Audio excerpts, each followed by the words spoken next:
انہوں نے 3 ماہ سے زیادہ اپنا ٹائم جیل میں گزار دیا ہے اور سپریم کورٹ کے ہمارے پاس ججمنٹس موجود ہیں. کم سے کم سزا کے اوپر فوکس رکھا جائے. پرسن ٹو پرسن ویری کرتا ہے اور ان لوگوں کو بے نقاب کرنا بہت ضروری ہے. 90 لاکھ انہوں نے رشوت میں انہوں نے لیے تھے, وہ تو ہم لوگوں نے ریکور کر لیے ہیں. سب چیزیں سیکھ کرنا چاہ رہے ہیں جو انہوں نے جب ان کو اریسٹ کیا تھا تو اس ٹائم پہ انہوں نے ان سے لیے تھے, جس میں ان کے فونز ہیں, ان کے لیپ ٹاپس ہیں. معروف یوٹیوبر سعد الرحمان عرف ڈکی بھائی کی جوا ایپس کی تشہیر کے مقدمے میں تقریباً 4 ماہ بعد ضمانت منظور ہو گئی ہے. آج کل ہم دیکھ رہے ہیں ان کے سوشل میڈیا پر بہت زیادہ چرچے ہیں. ضمانت کے بعد ڈکی بھائی کا جو یوٹیوب پر ولاگ آیا, اور حقیقت میں یہ ولاگ نہیں بلکہ NCCIA پر الزامات کا طوفان تھا جس نے اس ادارے کی بنیادیں ہلا کر رکھ دی. رہائی کے بعد اپنے پہلے ولاگ میں ڈکی بھائی نے الزام لگایا کہ گرفتاری کے دوران 2 افسران نے نہ صرف ان پر تشدد کیا بلکہ کروڑوں روپے رشوت بھی طلب کی. تفتیش میں مکمل تعاون کے باوجود انہیں تھپڑوں, دھمکیوں اور دباؤ کا سامنا کرنا پڑا. انہوں نے ایک انوکھا الزام یہ بھی عائد کیا کہ ایک افسر نے دوران تفتیش 7 سالہ بچے کو ویڈیو کال پر لا کے کہا, یہ ڈکی بھائی ہے, جوئے کی تشہیر کرتا ہے, اسے جانتے ہو, اس کی ویڈیوز آئندہ سے مت دیکھنا. اور پھر اس پر اس دوران تشدد بھی کیا جاتا رہا. اور ڈکی بھائی کے الزامات پر NCCIA کا موقف بھی سامنے آیا ہے. ترجمان نے واضح کیا ہے کہ بدعنوانی ادارے نہیں افراد کرتے ہیں اور ادارے کی زیرو ٹالرنس پالیسی برقرار ہے. تحقیقی عمل میرٹ پر چل رہا ہے اور FIA اینٹی کرپشن سیل بھی معاملہ دیکھ رہا ہے. واضح ہے اس سے پہلے ڈکی بھائی کی اہلیہ کے جو الزامات تھے اس پر 6 NCCIA افسران سمیت 9 افراد کے خلاف مقدمہ درج کیا گیا تھا جس پر ابھی بھی تحقیقات جاری ہیں. ڈکی بھائی کے الزامات میں کتنی حقیقت ہے, ثبوت کیا موجود ہیں, اس پر بات کر لیتے ہیں. ہمارے ساتھ موجود ہیں ڈکی بھائی بیرسٹر امرت احمد شیخ نے ہمیں جوائن کیا ہے. بہت شکریہ آپ کے وقت کا. بیرسٹر صاحبہ, ڈکی بھائی نے جو سنگین الزامات عائد کیے ہیں, اس حوالے سے عدالت میں کتنے اور ٹھوس ثبوت جو ہیں وہ جمع کروائے گئے؟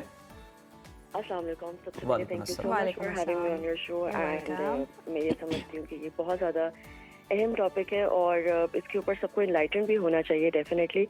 دیکھیے, جو ان کے خلاف جو FIR میں ان کے خلاف جو الزام درج ہے یا جو آپ کہہ لیں دفعیں ان کے خلاف درج ہوئی ہوئی ہیں, اس میں سب سے امپورٹنٹ پیکا کا آپ کا prevention of electronic crimes act کا section number 13, 14, 25, 26 Pakistan penal code کا 420 اور 294B ہے, جن میں سے کسی کی بھی سزائیں کم سے کم 3 مہینے ہیں اور زیادہ سے زیادہ ایک آدھی کی صرف 7 سال ہے, باقی سب کی 3 ماہ, 6 ماہ اور 9 ماہ ہے. اب بات اس وقت سمجھنے کی امپورٹنٹ سب سے زیادہ ضروری یہ ہے کہ جیسے ابھی آپ نے بھی بتایا کہ انہوں نے 3 ماہ سے زیادہ اپنا ٹائم جیل میں گزار دیا ہے, تو انہوں نے آدھی سزا تو ویسے ہی کاٹ لی ہے.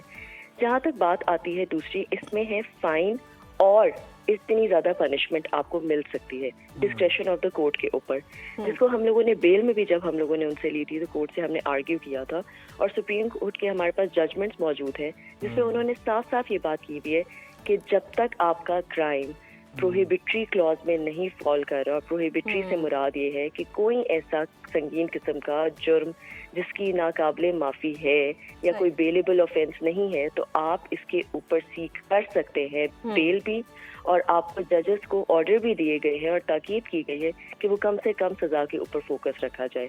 تو اس کا سوال یہ آتا ہے کہ سر میڈم, جہاں پہ ہم لوگوں کے لوگ ریپسٹ نکل جاتے ہیں بیلوں کے اوپر, جہاں پہ ہم لوگ دیکھتے ہیں کہ ایک جج کے بیٹے دو بچیوں کو گاڑی کے نیچے کچل دیتے ہیں اور ان کو دوسرے دن بیل مل جاتی ہے, وہاں بھی یہ کرائم تو خدا نہ خواستہ اتنا سنگین ہے ہی نہیں جس میں سے ایک آدھے کی میکسیمم سزا ہی 7 سال ہے. وہاں پہ آپ نے ایک انسان کو 22 دن کا فزیکل رکھ کے مزید اگلے اتنے دنوں کا جوڈیشل رکھ کے کیا نکالنا تھا؟ This is a very big question. Barrister صاحب, آپ صحیح کہہ رہی ہیں کہ اتنے دن رکھ کے, اور یہ ڈکی بھائی خود بھی اپنی ویڈیو میں بتاتے ہیں کہ یہ تاریخ کا سب سے بڑا ریمانڈ تھا جو میرا ملا. یہ کس طرح سے ملا؟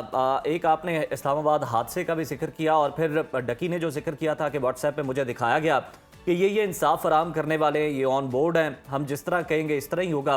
تو کیا یہ سارا اسی کے تحت جو اتنا لمبا ریمانڈ ہے وہ چل سکا؟ देखिए, मैं इसमें एक बात ज़रूर कहूँगी, मैं हमारे सिस्टम या हमारे जुडिशरी को ब्लेम नहीं दूंगी just because I am a lawyer, मैं ये नहीं कह रही हूँ, लेकिन मैं on a very serious note कह रही हूँ क्योंकि उसी सिस्टम ने उनको बेल भी दी है। मैं सिर्फ इसके ऊपर यही बात कहूँगी जो सबसे इम्पोर्टेंट है समझने के लिए कि एट टाइम्स हमारे जो इदारे होते हैं वो बुरे नहीं होते हैं। इदारों के अंदर कोई ऐसी मछलियाँ होती हैं जो इंसाम फराहम करने के बायस लोगों को एक्सप्लॉइट करती हैं, जिसकी बेसिस के ऊपर ही एक इंसान को जो तहफ़्फ़ुज़ मिलना चाहिए उस इदारे के थ्रू वो नहीं मिल पाता। जैसे अभी NCCI भी एक सिचुएशन सामने आई है। अगर हम दूसरी तरफ अगर आप इदारे की ही हम बात करें तो हम FIA की भी अगर बात कर लेते तो वही इदारे ने ही उसको फराहम प्रोवाइड किया, वही इदारा इस सिचुएशन में उनका मुद्दई था। तो ये बात भी हमारे लिए समझना बहुत इंपॉर्टेंट है कि आई थिंक इट डिपेंड्स कि पर्सन टू पर्सन वेरी करता है और उन लोगों को बेनकाब करना बहुत जरूरी है जो इस तरह की इंस्टीट्यूशन में रह के अपनी सिचुएशन को बैरिस्टर साहिबा, बिल्कुल दुरुस्त फरमाया आपने कि इदारे नहीं होते हैं बल्कि कुछ काली भेड़ें होती हैं जो इस तरह का रवैया रखती हैं और डकी को हर कोई सपोर्ट ही कर रहा है। सोशल मीडिया पर भी काफ़ी उनको पजीराई मिल रही है और हम भी उनकी सपोर्ट में बात कर रहे हैं जो उन्होंने इंकशाफात किए हैं। उस सारी सूरत हाल के बाद यकीनन ये केस जो है एक नया रुख इख्तियार कर गया है। हम ये भी देख रहे हैं कि 9 करोड़ रुपए की जो करेंसी है उसकी मद हम देखें 9 करोड़ ऑलमोस्ट वो रिश्वत की सूरत में लिए गए हैं। तो क्या ये जो ट्रांसफ़र है इसकी ब्लॉकचेन ट्रेस अदालत के सामने रखी गई है?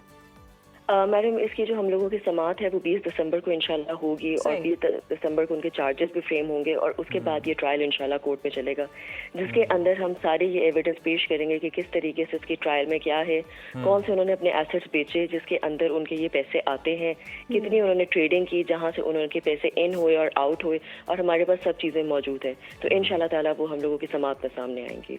अच्छा बैरिस्टर साहिबा, ये भी बताइएगा अब कौन कौन किसे महाज हैं जिन पर आप कानूनी जंग लड़ रही हैं?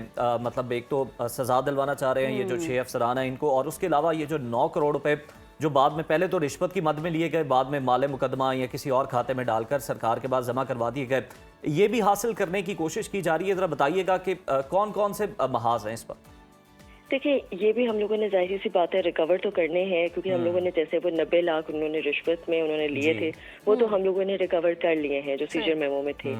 अब ये वाले भी जो आए हैं इंशाल्लाह ताला वो भी हमें यकीन है कि वो है तो इस वक्त गवर्नमेंट के पास है, तो एटलीस्ट इतनी गारंटी है कि एक सेफ हैंड्स में, तो इस वजह से वो पैसे कहीं नहीं जाएंगे। लेकिन इंशाल्लाह ताला बिल्कुल डेफिनेटली हम इसके लिए भी फाइट करेंगे और ये भी हम लोग सीख कर रहे हैं और साथ ही साथ हम लोग वो सब चीज़ें सीख करना चाह रहे हैं जो इन्होंने जब इनको अरेस्ट किया था तो उस टाइम पे उन्होंने इनसे लिए थे, जिसमें इनके फोन्स हैं, इनके लैपटॉप्स हैं और बेशतर और भी चीज़ें हैं।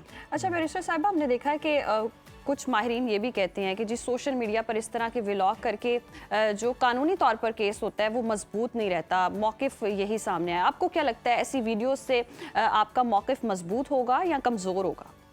देखिए, ना मजबूत होगा ना कमज़ोर होगा। द रीज़न ये किया जाता है is that we need to understand this thing कि वो एक पब्लिक पर्सनालिटी हैं, उनके 9 मिलियन प्लस फॉलोअर्स हैं, उनको इंस्टाग्राम पे भी पूछा जाता है, उनको यूट्यूब पे भी पूछा जाता है। 100 दिन से वो खामोश थे। आपने जैसे उन्होंने अपनी वीडियो में भी आपने देखा होगा हर जर्नलिस्ट उनसे पूछना चाह रहे हैं। इनफैक्ट आप यकीन करें मेरी कई जर्नलिस्ट के साथ आप उसके साथ वो हो चुकी, उन्होंने कहा कि मैडम ये बोल क्यों नहीं रहे, क्योंकि बात ये थी कि वो कहते थे कि मैं एक ही दफ़ा बात करूंगा और फिर मैं अपने लिहाज से बात करूंगा and I want people to know कि मेरे साथ हुआ क्या है ताकि किसी और के साथ ये ना हो, या अगर हो भी रहा हो तो उसको समझ में आ रहा हो कि मेरे साथ होना क्या है।